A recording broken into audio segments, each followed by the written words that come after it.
there? Are we there? I'm unmuted. That means I'm here. That means it's time for the wrestling mat. And welcome in. How you doing? Good to be with you. On this Tuesday, October has begun. I might be wearing Mets colors for a certain reason. I don't know.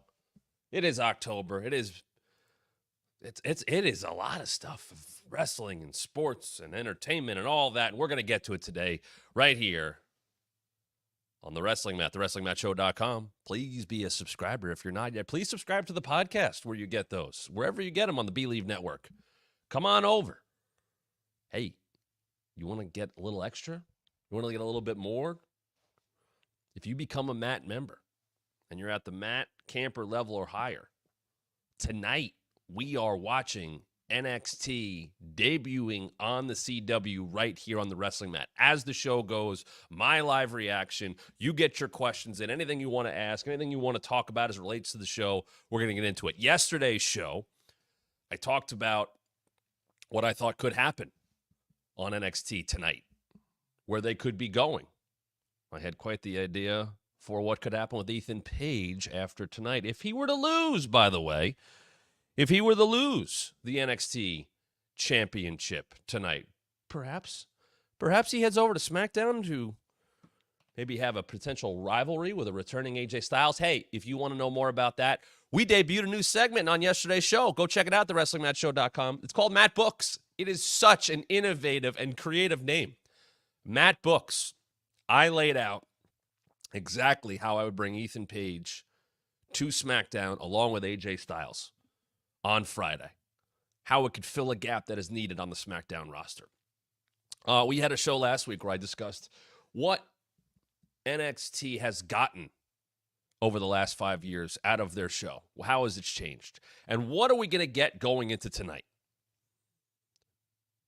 Come join me. Become a Matt member. Watch NXT on CW tonight with us here at thewrestlingmatshow.com. But you're probably wondering, how can I be part of that? Well, listen, if you're at the Matt Camper level at $6.99 a month or higher, the Matt Event level, $24.99 a month, this is what you get. You get those member shout-outs. You get the members-only videos. The random episode of Raw, SmackDown, Dynamite, or whatever wrestling show, that's tonight. That's what we're watching tonight. Those member-only videos.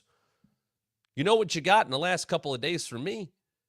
Mr. McMahon Netflix documentary reactions in two parts. Part 1, episodes 1 through 3. Part 2, episodes 4 through 6.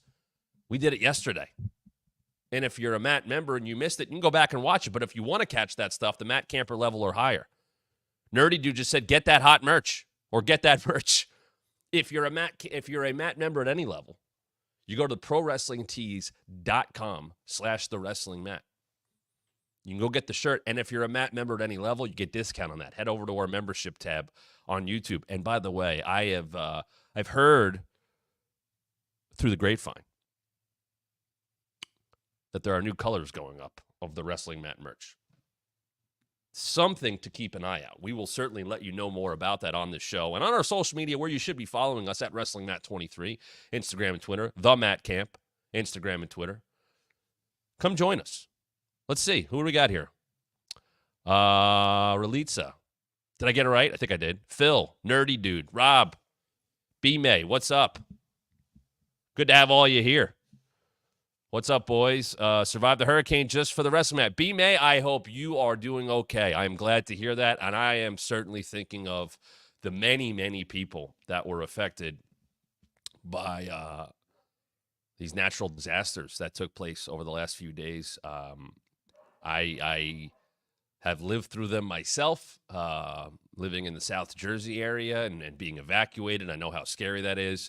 I have seen the devastation. My heart goes out to all of you. I hope, if anything, that this show can bring you a little joy and entertainment. I know the guys from FTR have started a GoFundMe.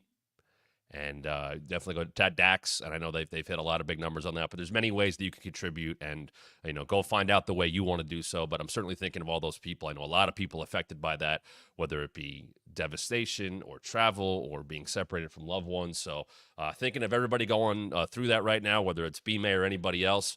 My best wishes, my thoughts are going out to you, and hang in there. And you know what? If you need this or anything we do is just a form of escape, I am more than happy to provide that. And, just thinking about everybody out there right now. So let's talk more about the world of professional wrestling. What are we going to get into on today's show? Coming off of a Monday Night Raw that had my wheels turning.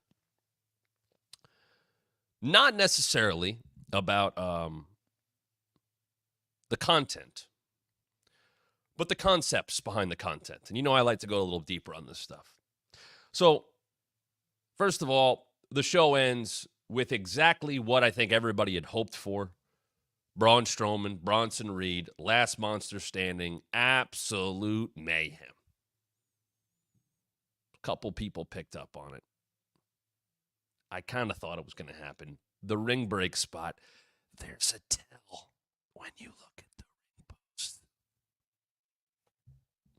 They haven't figured out the newer modern ring posts, how to make them collapse like the old ones did and have the same effect. If you see those, it's a tell. But a perfect part of the match. The dives to the outside, taking out everybody.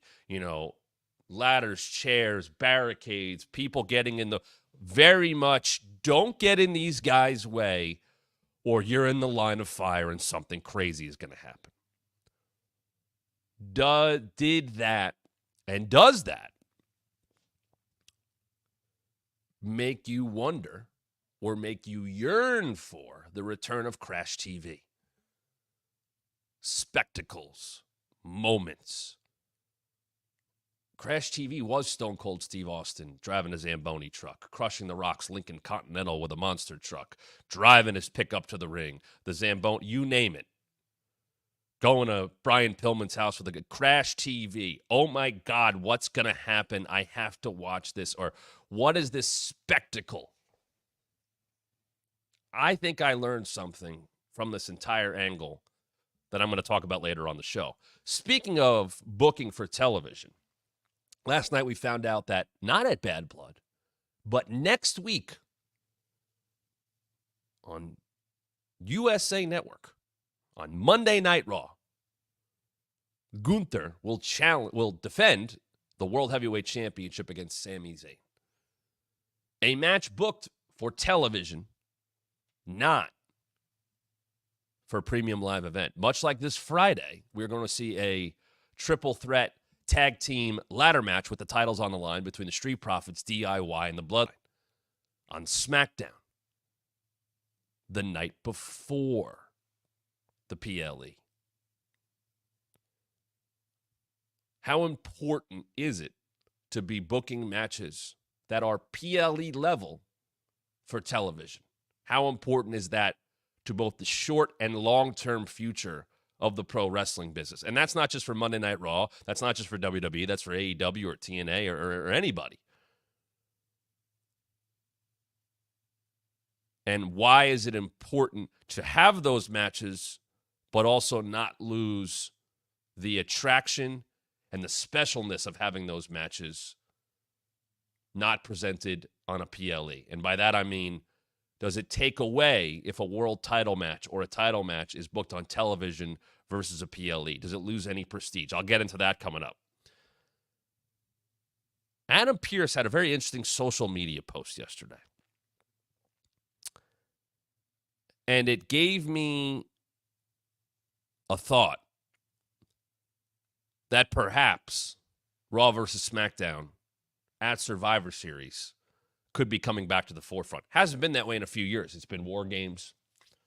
It's been men's and women's War Games matches. I do think we're going to get, a big bloodline-centric War Games match. But could Raw versus SmackDown be coming back to the forefront? And could they fix it? Because I think everybody knows that Raw versus SmackDown on Survivor Series hasn't meant a damn thing. I have ideas on how that could work. Also,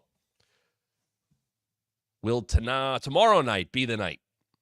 Is tomorrow night the night? 5 years of Dynamite. Are we about to get the announcement for the television deal? I'll get into that based on some talk that is going around the industry. All of it coming your way, but those of you in the chat, if you're a member, glad to have you. Happy to take your questions. And if you want to get to the front of the line, as always, Super chats are appreciated. Super chats get you far. Super chats get you to the front of the line, whether it's what we're talking about, a subject you want to hear from, a random question. Please let us know in the chat. So let's start with Braun and Bronson. Love the promotion for it. Great use of WWE's full creative arm, from booking it to promoting it, last monster standing. Showing them like Godzilla and King Kong walking through. All of a sudden, in the last, month and a half, Bronson Reed has become an important and interesting and dominant part of Monday Night Raw.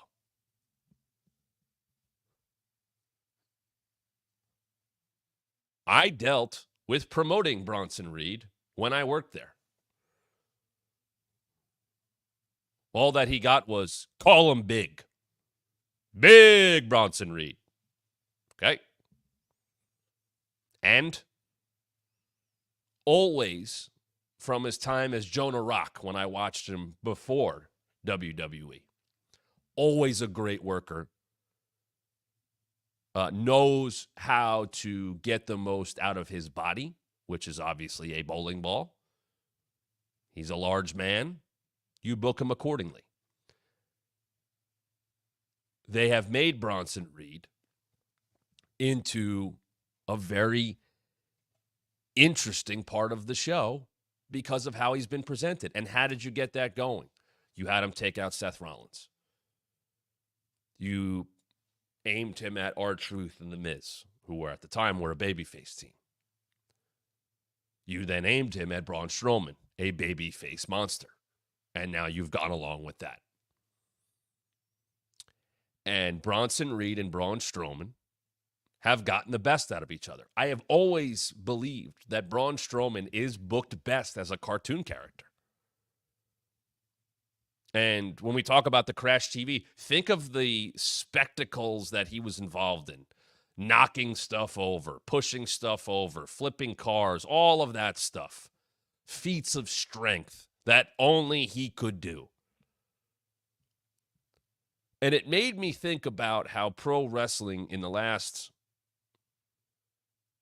5 to 10 years is about gifts. And I bring that up because I made the connection. Tomorrow night on Dynamite, we're going to see Ricochet and Will Ospreay. And they had what I still believe is one of the most influential matches of the modern era in New Japan. And yes, they've battled multiple times since then, and we'll battle again tomorrow night. But a big part of that and why it was seen by so many people, whether they loved it or they hated it, it's gymnastics, it's unbelievable athleticism. I love this match. I hate this match. Is because it attracted you for some reason. The visuals of that match were captivating. The visuals of that match went beyond wrestling because it looked cool. It turned into memes. It was seen by a larger audience. So whether you liked it or didn't like it, mission accomplished. And I think about how that became a thing in pro wrestling. Especially on the indies, you wrestle for the GIF. And I thought that was done to the detriment at times of some wrestlers, and I also thought it helped wrestlers. Joey Janela and Zandig going off the building into that car. Does Joey ever want to see that again? No, but he knows what it has done for him. He has merch now with it. Random, as like a lighter with it. And I applaud him for that. It got him noticed. It got him seen.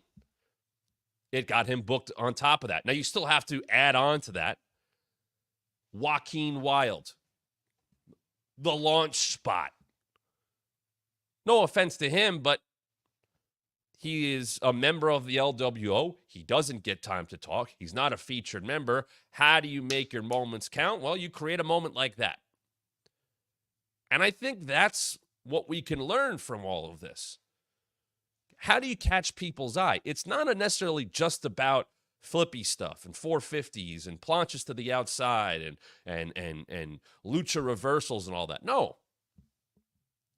It's just about finding a way to catch people's eye.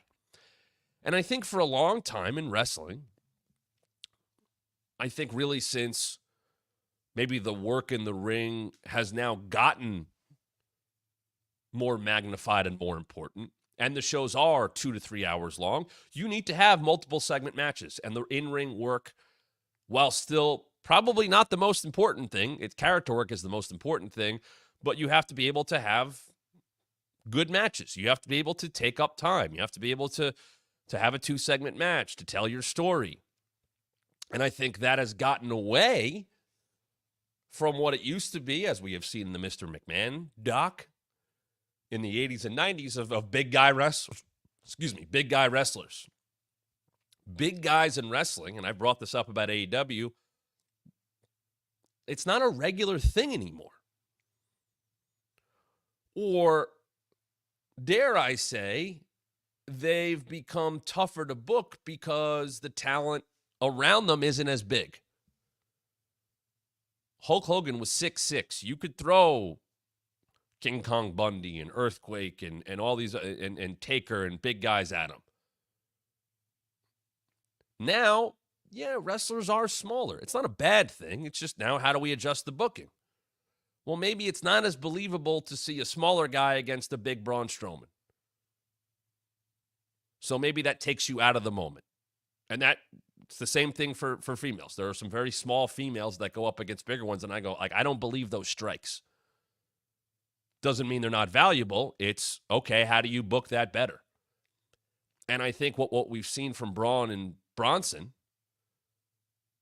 Braun Strowman against a smaller guy and having to sell for a smaller guy is tough. It's always been tough in wrestling. It's the idea of abandoning reality. Well, yeah, they can wrestle those, so maybe they can chop the big guy down. Sometimes that just doesn't look believable. So how do you make Braun Strowman more valuable? How do you get the most value out of him? Throw him up against another big guy. Look at, like, right there, okay? Good job by Don to bring that up. Here's how big these friggin' guys are. Look at the camera shots they use. I don't think Bronson Reed is 6 feet tall, by the way. He might be. I know Braun is 6'8". But it's the presentation. And now you look and go, those are two big, giant dudes. I can't wait to see them fight. And what do we get last night? We get security tossed left and right. We get a barricade broken and a fan taken out. We get Adam Pearce trying to get us all together. We get the Prime thing taken out. They break tables. They destroy security. Braun jumps off the top rope. There's stairs in the ring. It is chaos. They break the ring. Why is that any different than gifting Will Ospreay versus Ricochet? It's the same thing. I pick this up, 3 times a week and go hey, catch me here. I'm scrolling watching the show. What the hell was that? What? That's it. So who's to say that if you want to have beautiful, artistic, athletic feats that we'll see tomorrow night between Ricochet and Will Ospreay, and people will love that match tomorrow night, and people will hate that match tomorrow night, but you put them together because they work well together. I'm not saying give me a big beef guy and say the Big E line over and over and over and over and over again. I don't need to hear big men slapping me. I get it. They've driven that into the ground. Not E. Everybody else has. But maybe that is the way in 2024 to get the most out of big guys. Fire them up against each other. Now listen, Bronson Reed is going to go into a feud with Seth Rollins. He's in it now. Very likely going to happen if unless they do it for TV or do it again. Probably will happen on the Crown Jewel in November. And sure, Seth's a world champion, and he's a main eventer, and He's not tiny. He's not as big as Bronson, but it's believable. They're going to have that match. And I'm not saying they have to be limited to big guy, big guy. But big guy might be the new version of flippy guys wrestling against each other. Because it's the evolution of wrestling. We see so much more of what Will Ospreay and Ricochet can do. And you see that with guys like Speedball. And you see that with guys, even other smaller guys, like a Johnny Gargano. It's different, but that size. And wow, they could do so much more. And you think about, obviously, Rey Mysterio came up that way. And you think about, a Dragon Lee, or take your pick. You look at what, like Top Flight could do, or Leo Rush. And that's what their style is. There's a lot more of that than what we saw last night with Bronson and Braun. So maybe, like everything, stuff comes back around. Now maybe the commonplace of seeing two big guys wrestle all over the card back in the 80s and 90s now becomes more of an attraction because it's not all over the card. Yeah, there will be big guy matches. I'll tell you a match that resonated with me as someone who worked there. And I don't think it gets talked about enough, but it reminded me of what we saw last night. They did a triple threat. God, I want to say this is like WrestleMania Backlash. This is Thunderdome era. And if you guys remember this, please chime in. Bobby Lashley, Drew McIntyre, and Braun Strowman had a triple threat, and they wrecked so much stuff. And they beat the holy hell out of each other. And you think about it and you go, Bobby Lashley, Braun Strowman, and Drew, who's somewhere in the middle. But three big dudes. And what happens? They wreck shop because it's a triple threat. They can go anywhere they want. And I remember, because this, you know what it was? It was Braun coming off the feud with Shane. Or was it the feud with Shane or the stuff with KO or whatever the hell it was? Like, he won that cage match and they had heated him up. I guess it was Shane. And I was like, God, what are they doing here? Like, that was when he called them stupid and an oaf. Just a bad story. But here's the thing with Braun Strowman. Much like it used to be a thing with the Big Show. When you look like that, it doesn't take much to heat someone back up and go, oh yeah, he's going for the title again. And those three guys had I would tell you to go watch it. If you can sit through the atmosphere of the Thunderdome. But those three guys beat the hell out of each other. And it was three big guys doing crazy shit. We saw that last night. It's not the norm. So maybe the idea of Crash TV fits perfectly with big guys. And you can't do it all the time. But I'll even go back to Ivar having some great singles matches. Ivar and Otis got me excited. Because I went, ooh, I know both these guys are strong. I don't think people realize how strong Otis is and his ability to throw people around. Like, legit might be the strongest guy in the company. It might be Otis. You see it a little bit, but like he's a different type of human. And I think that's why I like watching Otis in it. I would love to watch Otis and Braun have a competitive match. I would like to watch Otis and Bronson Reed have a competitive match. It came up at the beginning of this year. One of the last things I did. And we pitched it on the show. We had the New Day on the bump. And we had talked to four of us. More than that. It wasn't my idea. Of the idea of the Big E Meet Invitational, whatever we called it. And there was the idea of it being a WrestleMania match, and Big E would go around like the Publishers Clearinghouse Sweepstakes, which is such an old reference, and I'm sorry for making that, basically knocking on doors, giving invites out to this match. Bronson Reed, Braun Strowman, Otis, Ivar, whoever, Obafemi perhaps, just any big beefy guy. And they would be in the Big E Meet Invitational. And he would preside over it. I threw out the idea of Tozawa trying to get into the match because he's almost in a Crash Holly way. I'm a super heavyweight too. I could fight these guys. And he would preside over this. And they could have gotten it sponsored by Slim Jim or something. And they didn't do it. And it didn't get through. And I don't know, after that conversation that we had off the air, then on the air, we talked about it on the bump. I was like, go, just pitch it. Who cares? It's you. And they kind of joked like, yeah, Biggie can do whatever he wants. Like he's allowed to say stuff. They want to feature him, and they have, as they should. I still think it's an idea to do, but just getting back to the idea of, big man versus big man now is now a special attraction and not the norm.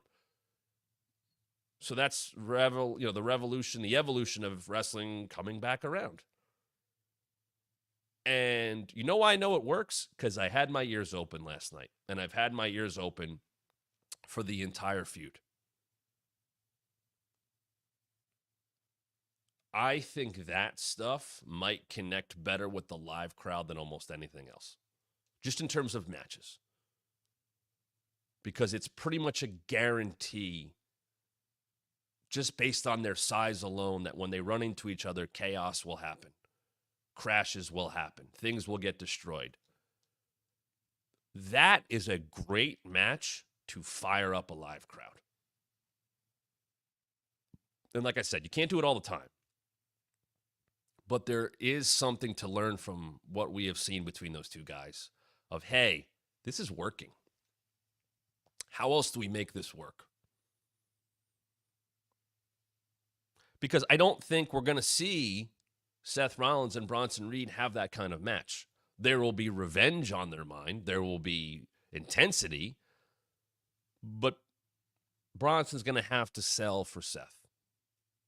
And Seth will absolutely sell for Bronson. But it's not the same thing as seeing Braun get bounced off of Bronson, or Bronson getting bounced off of Braun, or throwing them around. It's not the same. And I know they're clearly trying to heat up Bronson Reed, which is a smart move. God knows that company needs more top-level heels. They absolutely do. But sometimes you discover things by mistake. And when you could put up a graphic like they did and show that, and, Nerdy did say, why didn't they bring up the championship for Braun? They could have. I would have done that. But I think it was very much more, these guys are big. Here's why they're big. Here's why they're impressively big. This guy benches 600 pounds. This guy was world strong, a strongest man guy to 12 years ago. It wasn't about titles. So I don't have a problem with that. It's a fair thing to point out. It just goes back to presentation. These guys are big. Watch them destroy each other, and hopefully nobody gets in the way. I think I do want to see more of that. I do.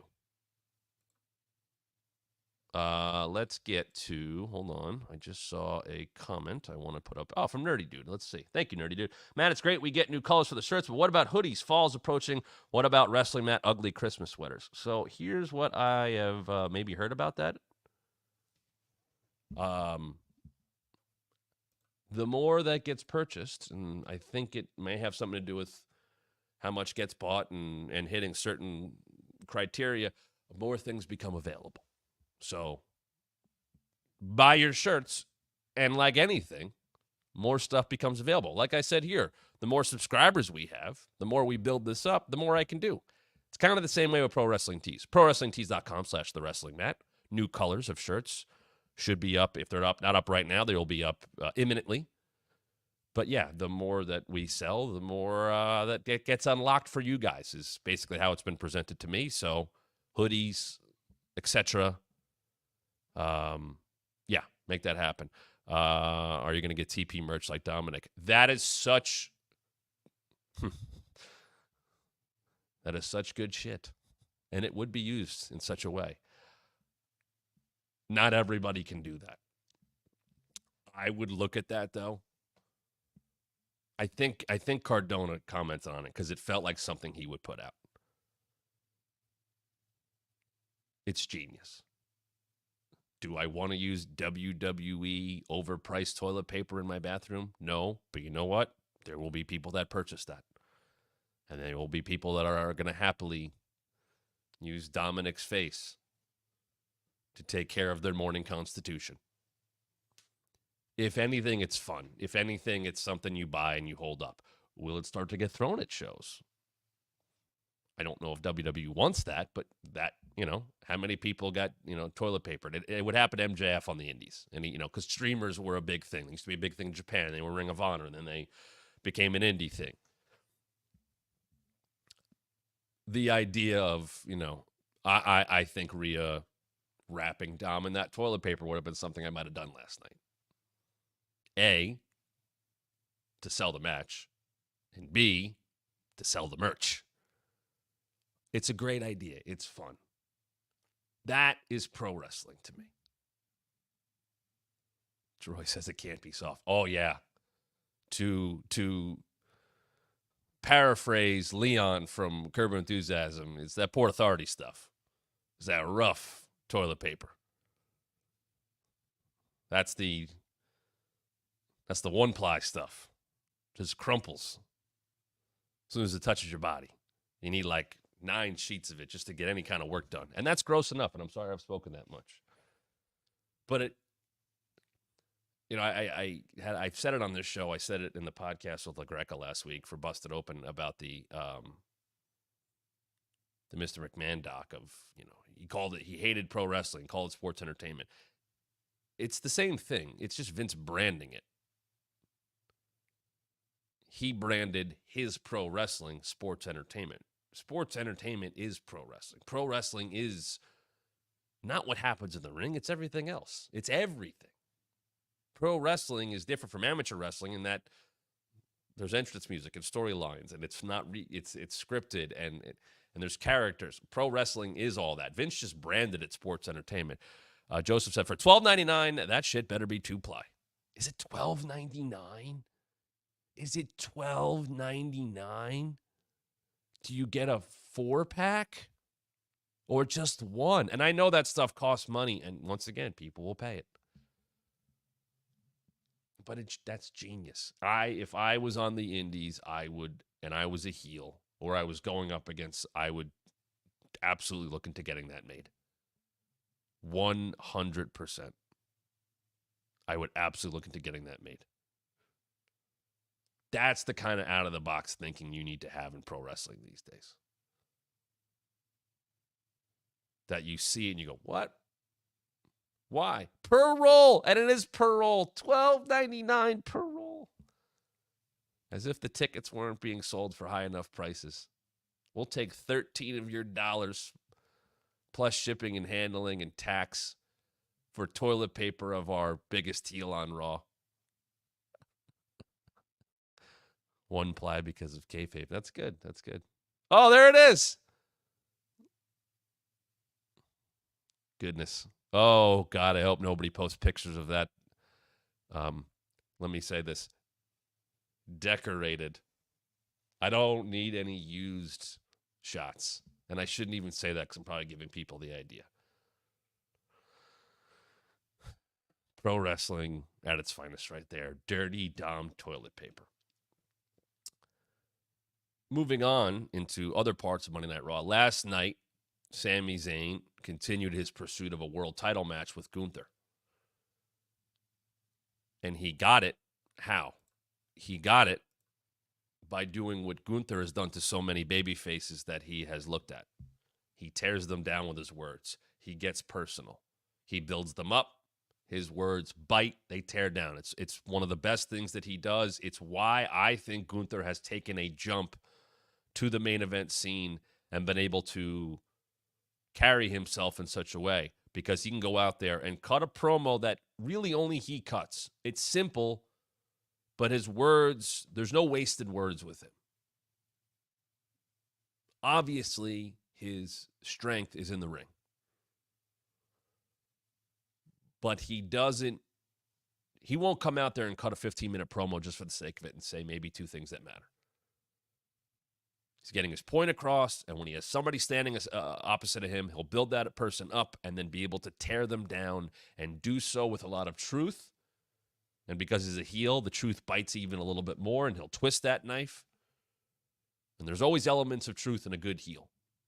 And last night, Sami Zayn did that to Gunther. I beat you at WrestleMania. How did you react? You disappeared. You went away. You couldn't handle it. What would your father think of that? He got to Gunther, and then Gunther beat him up, and then Gunther gave him what we would find out to be the world title match next week on Monday Night Raw. So let me ask you this. There's the image. That's the match we're getting in 6 days. I don't think whether that is happening on Monday Night Raw next week, whether it would be happening on Bad Blood on Saturday, whether it would be happening at the next PLE, that anybody is really going to think that Gunther's second title defense is going to be a loss to Sami Zayn.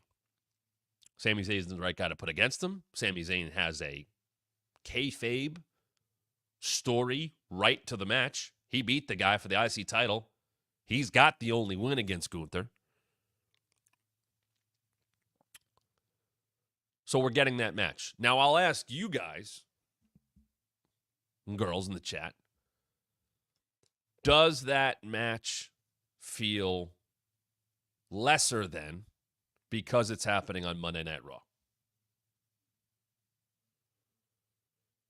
I don't think anybody thinks Sami's winning, so I get that part of it. But does that match feel lesser than because it's not happening on a PLE? That is a question I'm throwing out because I want to know what people think about that. And if you're watching after the fact, leave it in the comments down below. Certainly tweet us at WrestlingMatt23, at the Matt Camp. Does your perception of Sami Zayn versus Gunther not have as much emphasis, excitement, because it's happening on Raw? A couple of comments here. Franklin says a rumor that Sami's going to be squashed, so it being on Raw makes sense. I haven't heard that. Joseph, it should be on Bad Blood. Yes, it feels a bit diminished. Okay. So here's what I'll say to that. We have seen, probably even going back to last year, that WWE will, on a go-home SmackDown, specifically when they are in an international market. So SmackDown runs at the same arena. Puerto Rico, France, Germany. There have been others. Anytime they are running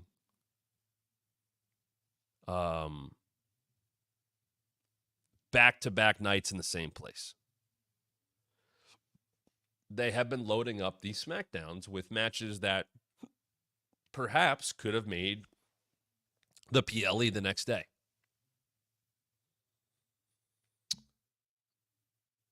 And I know that they're trying to sell tickets and they're trying to make the show big. And obviously, when you're running in the same arena back-to-back nights, you want people to come to both shows and not just the PLE, and you want to load it up. I get that. It makes the shows bigger. Without saying it's a TV special, without putting a title on it. You know, AEW does that with Winter is Coming, and obviously the anniversary show or Grand Slam last week. You load them up a little bit more. And WWE hasn't done really that many TV specials. Now they're going to do Saturday night's main event. NXT has had their, branded Tuesday shows. I get all of that. Great American Bash and such, and some of them have become PLEs, and some of them be TV specials. Halloween Havoc. Raw Day 1 was a thing last year. Here's The Rock, right? A lot of you guys are jumping to the Netflix conclusion already. I agree with you. The SmackDown stuff I get. I just look sometimes, and I said this when I was there, I like the idea of building up a match for a couple weeks and it's a TV match. I especially like that when big gaps are in the pay-per-view schedule. They filled one of those gaps in December. We're going to have 2 pay-per-views in November from WWE. They're going to run in Saudi the first weekend in November, and they're going to run Vancouver for Survivor Series at the end of the month. And then there is no pay-per-view in December for Raw or SmackDown or January. We talked about this recently on the show. They will have what I would assume to be a close to PLE level type card for Saturday night's main event in December. So that breaks it up right there. I've also said, and I don't think anybody disagrees with this, that first Netflix episode on January 6th should be massive and probably will have at least one very big match on it. The way WWE and AEW probably almost assuredly in the next couple of days make so much of their money and how things have shifted is because of the television deals. It was not like that. It used to be more about ticket sales. It is media rights. Brandon Thurston's done a great job on WrestleNomics about all this stuff. Media rights. That's what the majority of the money is coming from. I had a conversation with someone this morning explaining she didn't understand or didn't know, wasn't educated on the. I said, oh yeah, I'm in an industry where the top 4 shows in entertainment last week came from wrestling. And then she's like, wow, that's interesting. And she knew a little bit about wrestling. And I said, that's the world we're living in now. Live television rules all in terms of, being able to grasp and keep viewers. Otherwise, people will binge shows. Or they only watch the season finale live, but they wait for 4 to 5. That's fine. That's where TV is. That's why when stuff goes on Netflix, you binge it. Or you wait. And sometimes they parse those out. I watched that the Mormon, whatever it was, mom talk thing with my fiance. We burned through that in 2 days. That's how people watch things. But if it's live, if it's I can't miss this because it'll get spoiled and I want to be in the conversation here and social media and stuff, well, then I got to watch it. I was locked into the Mets game yesterday as a Mets fan. Like to be part of it being live, and obviously they're playing for the playoffs, and B, I want to be part of that. I want to be part of the live enthusiasm and environment. And I say that all to say that's why you do need some of these bigger matches or bigger moments not to necessarily happen by surprise, but to happen on television. Last week, Jey Uso defeating Braun Breaker in the main event of Monday Night Raw was the standout from the show, was the moment for Jey Uso. What did it do? It gave him the full spotlight, the main event of the show, built up for multiple weeks, the battle to get there, the promos with Braun Breaker. And then the moment happens, and it's all of the focus. It remains the focus after the show, on conversations within the company, on shows like this. It's Jey got his moment. It's all about Jey. If you put that, let's say they did it on Bad Blood this weekend. We're already having discussions of what should main event. Drew Punk Hell in a Cell with promises of blood, or Cody Rhodes and Roman Reigns tagging up together. If you give Jey the win on Bad Blood, you don't get the same kind of moment. You don't get it. It doesn't become the conversation. It would be part of the conversation, but not the conversation. Last Monday night and into this week, Jey Uso was the conversation. Why? Because they gave him the spotlight on Monday Night Raw. Next week, Gunther and Sami Zayn will main event Monday Night Raw. There's a hook now for Raw. Sure, Bad Blood is 2 days before it, but there's a hook for Monday Night Raw. There's a world title match on Monday Night Raw.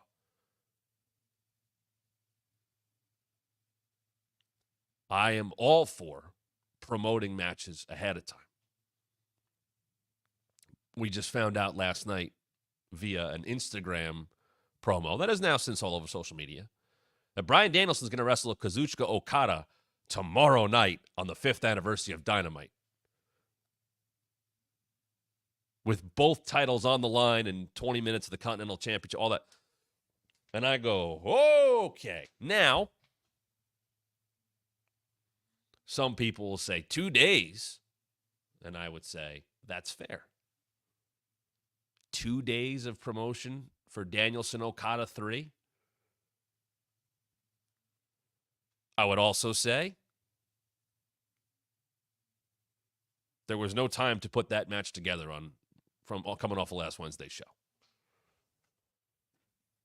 I would want a match like that to have a couple of, Grand Slam had Darby and Mox promoted for weeks, and we knew Danielson was going to show up last week. At least we got 2 weeks of him and Nigel. Okada and Danielson should be promoted for longer. But it's a hook now for tomorrow night's show. Ricochet and Ospreay, great job promoting it for weeks. It's a hook for tomorrow night's show. Hangman and Juice is a TV match that came off of Collision on Friday. That's fine. Matches are going to happen. Rey Mysterio and Xavier Woods came off of last week. That's fine. Not everything needs 2, 3, 4 weeks of build. Sometimes just a continuation of the story. But booking for TV versus PLEs in terms of presenting PLE level matches or significant matches, there's so much content to fill up. WWE alone has 7 hours. 7 meaningful, important hours that they have to fill on Monday, Tuesday, and Friday. And then there's your level up and whatever the hell main event is and the speed tournament and all, and social media and whatever else they're getting ready for. Not everything is going to be super important, and not everything is going to be fill up 10 minutes. The meat of these shows is attaching storylines and continuing on to the next thing. But some things will hit their peak. And I am a big believer of peaking things at different times. I thought that Damian Priest was hurt in his first title reign by it happening at the same time as Cody winning.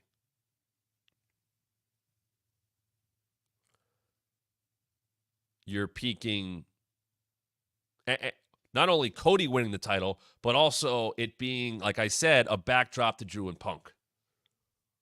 You don't want important things to get lost in the mix. Not everything's important. Not everything is big. But you have to give it time to breathe. That's what I'm getting at. I hate when shows are mistimed and you don't get time for things to breathe. Where you don't let the audience sit in it, even if it's 30 seconds more. Let them digest it. Let them feel whatever the emotion you want them to feel. Last week, they allowed the fans to soak in the emotion of their guy winning, Jey Uso. And they devoted the main event of their flagship show to that moment. Sometimes the main event segment is the Judgment Day laying a beat down on Rhea and Priest, and they get to stand tall. Or Braun Breaker hitting a spear on Sami Zayn after Sami was in a match, and he gets to stand tall. And that's fine. Sometimes not every main event has that big, powerful moment. But the last 2 weeks of Raw, on 2 things that will not be featured on the pay-per-view, got to have a spotlight that they deserved. You let Jey Uso have his moment on Monday Night Raw defeating Braun Breaker, and it was his moment. And you got to open the show, and here's the title with some blue, and now we've begun with Jey. And last night, the lasting image of Monday Night Raw, what they wanted you to remember, besides all of the bells and whistles and intensity and people falling over and all that stuff, was in a ring of debris and mayhem. They got that perfectly framed shot of Seth Rollins with a smirk on his face, reveling in returning and costing the guy that put him out the match. Braun gets his win. Bronson doesn't get hurt in the slightest because it took somebody else to go get him. Seth is completely justified in what he did. It was framed. It was done perfectly. Look at the crowd right there. And for those of you that are listening, go find this. All you need to know is that at the end of a 3-hour show, look at all those people there. They're all standing. They're clapping. They're up. There's no need to pipe in any sound there. They got mayhem, and then they got a babyface return that fit perfectly. And Seth looked like $1 million. Franklin just said Seth looked good in a darker fit again. Nice change up, even though it's just to conceal him. I am a much bigger fan of babyface Seth Rollins when he's not dressed ridiculously. I think it takes away. As a heel, it was great. I was all for it. Over the top, as ridiculous and as loud as it gets. And oh my, you dressed ridiculously to get heat. That's old wrestling. That's been around forever. You want to be a heat magnet. You want to look ridiculous. You don't want people to like what you're looking like. And when he kept that going, while some of the fits looked great, some of them were just so over the top and like, I'm supposed to like this guy and consider him this unbelievable tough wrestler and world. That I don't think that ever presented as a babyface. But I know Seth's got that in him, that intensity, that grit to him. When he cuts promos, you hear it. You heard it in the whole feud with The Rock and Roman. Like, he was right there with those guys. Last night, he stands there. Does he look good? Yeah. He's in a nice-looking tracksuit. He can be more like that and not as flashy. I find it easier to get behind a guy like that. He can still conduct the crowd with his music, but just the over-the-top look, I don't think serves him well. And you know what? When you're going to go now out there and you're going to fight Bronson Reed and get revenge for getting squashed 6 times a couple of months ago, you shouldn't look ridiculous. You should be pissed off, and it shouldn't be about your lavish outfits. It's a problem that I personally think has hurt blow-offs at WrestleMania, and I get it. This is a nitpick. If you're in a blood feud, if you are about to culminate this blood feud or this unbelievable world championship match or whatever, and you don't like the man or woman you're standing across from, a really over-the-top WrestleMania entrance, I feel like when it's produced as slickly as WWE does it, it makes the whole thing more of an exhibition than the culmination. I felt that this year watching WrestleMania. And people, I am in the minority, by the way. I get it. If some of you guys agree with me, go ahead. If you say, hey, it's WrestleMania, it's the pageantry, it's the grand, you're not going to get an argument from me. And I'll still be the same person who goes like, yeah, I love a lot of those Undertaker entrances. But they weren't happy. They were dark. They were ominous. They were mind games. Bianca Belair, babyface, coming out with the marching band last year. It hyped her up in the right way. It came right after an unbelievable video package of Becky Lynch showing why she's the best and she's the man. It wasn't a happy moment. It was an I'm the best moment, and I'm throwing that in your face right before we face off at WrestleMania, where I've already been before. You got to adjust based on what you're doing in terms of story and feuding. I want Seth to continue to come out looking more like he did last night than the guy who had sleeves that were bigger than his head. We'll see if they do that. Dominic, Nerdy did say, so that's why Dominic wears a mullet and mustache to get heat. A punchable face is a money-making thing. That's why it was always funny when, Miz was doing the thing. Don't touch the moneymaker. The moneymaker is you getting punched in the face. Mike is well aware he has a punchable face. It's also a face that got him Maurice, so who's really laughing? You want to be hateable. You want to have that. You want to accentuate what makes you hateable. And if for Dom, it's by putting a beautiful girl next to him, whether it was Rhea or Liv now, and having that look and you go, what, this friggin', that guy gets her, and then he got her. That's Pro Wrestling 101. That's jealousy. It's great.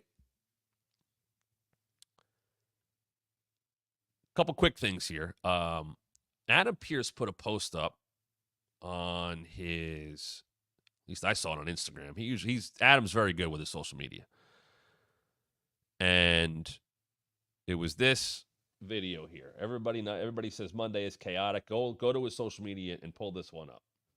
So he goes on and he talks about how people are like, oh, Raw's been too chaotic and, you got to get better control. And he's been putting up these polls talking about how, like, would you stop the fight or let them fight? And he goes on to say here, you know why it's chaotic? Because I made it that way. I drafted it that way. And nobody else does this. And at the end, he goes, what are you going to do? Go see who else does this. Go watch SmackDown? No, I don't think you are. It's the flagship, it's chaotic, and it's Monday Night Raw. It is a rare in-company shot. This existed somewhat legitimately when Paul Heyman was running SmackDown, where Raw is different than SmackDown. And when Heyman was running the show, Michael Cole has talked about this. Taz has talked about this. People who've been on the writing team have talked about this. Paul has talked about this himself. Are we all under the same umbrella? Yes, we are. But if we have teams handling these shows, red versus blue, writing red versus blue, wrestlers red versus blue, whatever you want to say, you know what? Let's be better than them. Heyman knew how to galvanize. Hey, let's make that show better than Raw. Raw's been on forever.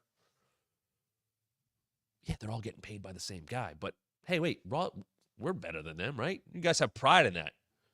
Ratings, whatever it might be. And then, of course, they did Raw versus SmackDown, bragging rights, Raw versus SmackDown at Survivor Series, and never led to anything. It was just, they're doing it again. It's the battle for brand supremacy. And the night after Survivor Series, it doesn't mean a damn thing. And then it went away. And we've had War Games, and we haven't had red versus blue. I saw that promo. Go watch it for yourself. And the fact that he said, what are you going to do? Watch SmackDown as if it's a bad thing? That's in-house right there. Go look that up. Raw is chaotic by design. Look where it got posted. And him and Aldous have taken their shots at each other, and they've had battles already from the jump.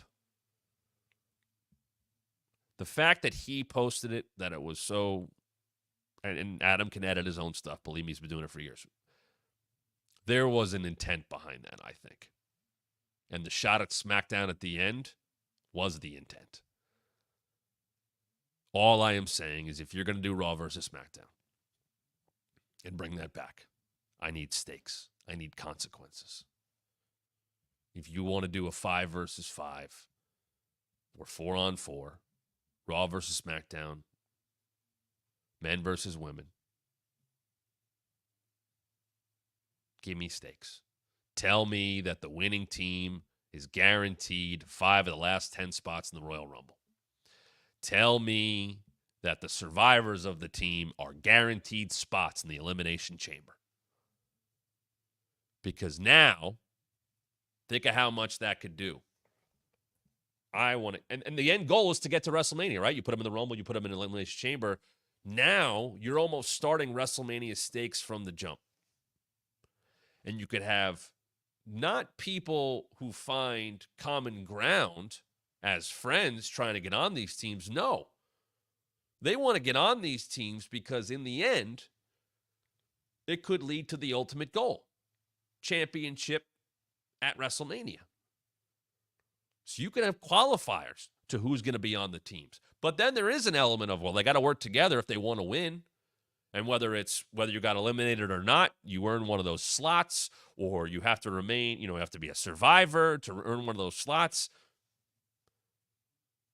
Now, You have made those matches so much bigger. You've connected them into next year to other PLEs, and most importantly, the gold pot at the end of the rainbow, WrestleMania. So if you want to do Raw versus SmackDown, and you want to say it's about brand supremacy or whatever, there's got to be spoils for the victor. There's got to be a prize. Otherwise, I don't care that Adam Pearce would have bragging rights when he sees Nick Aldis. Well, we beat you last year. Cool. And what does that mean for all the wrestlers in the match? Nothing. If you're going to do red versus blue, put something on the line. And there's plenty to put on the line.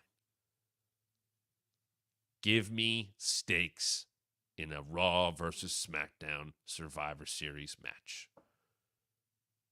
Give me stakes in anything that has to do Raw versus SmackDown.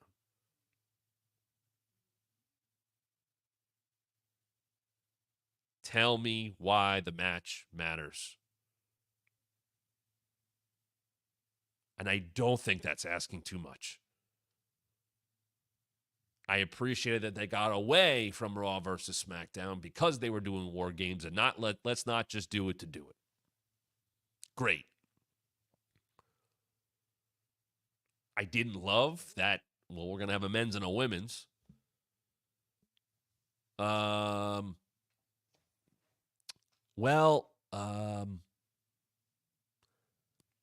to find heel friends. Oh, Damage Control needs to be buddies with Rhea now.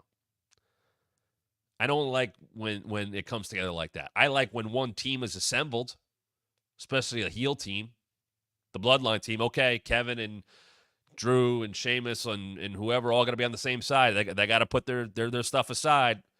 I want a team assembled.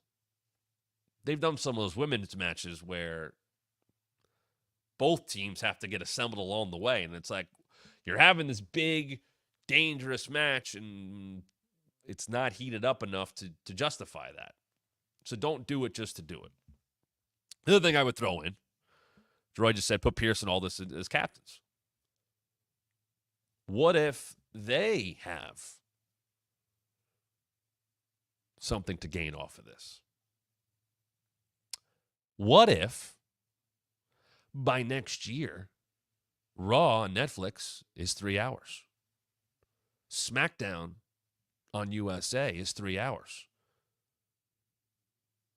That doesn't give anybody the right to have a better spot in the draft, where they have done for the last however many years of Raw getting more picks than SmackDown and what.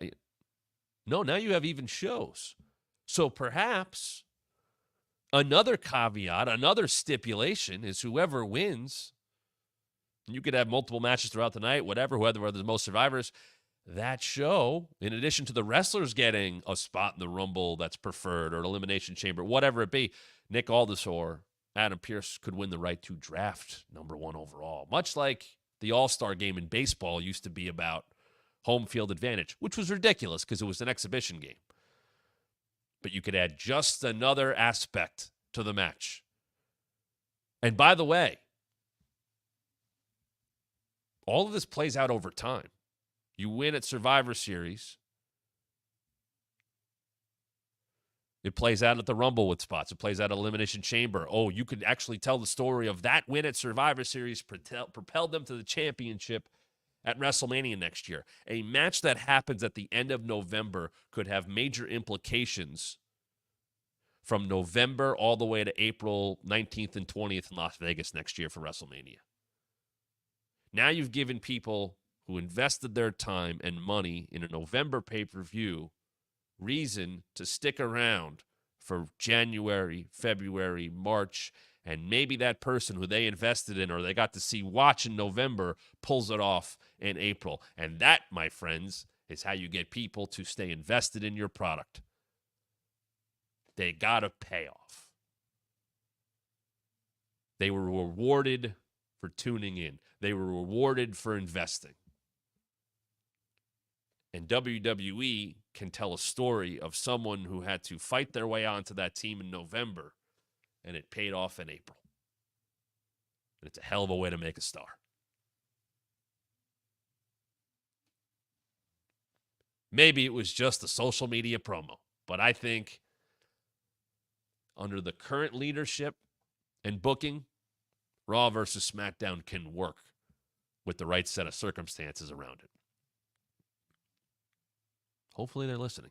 Or hopefully they already have those plans. They don't need to listen to me. One more thing, been rumored by Andrew Zarian from Fightful and Matt Men and all that stuff. I talked to him on Saturday on Busted Open.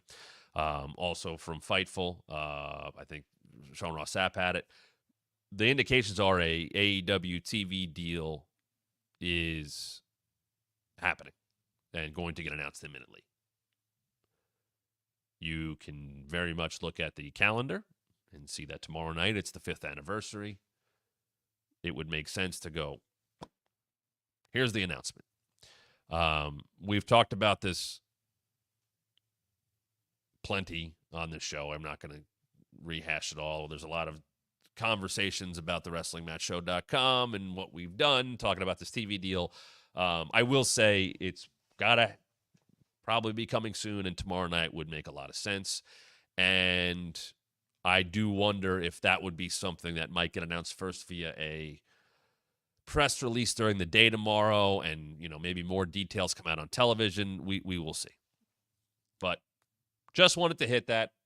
Could be a topic of discussion on Thursday. Now, I'm not done today. This show is just about done. This episode is just about done. But I'm going to be back in about 6 hours right here talking to you guys here, and I'll have NXT on CW right next to me, and I'd love you to join me. If you're a member at the Matt Camper level or higher, you can join me tonight for NXT on CW debut watch party. So come on over, hit the join button down below if you haven't yet, subscribe, and become a member, I should say. Go to thewrestlingmatchshow.com if you're listening, watching after the fact, and then become a Matt member, and you can join me and the other Matt members, like Nerdy Dude. I know he'll be here later on. We're going to watch NXT on CW. As I'll react to all of it, I'll take your questions, give you my thoughts, give you my predictions, all of it. And then, of course, I'll be back tomorrow at 1 p.m. Eastern talking about CW, what they got out of the show last night, any other news that breaks as we lead into Dynamite. Because, as always, I come back every single weekday at 1 p.m. Eastern to talk about wrestling even more. I'll see you tonight for the Matt members. I'll see everybody else tomorrow at 1 p.m. Eastern right here at thewrestlingmatchshow.com.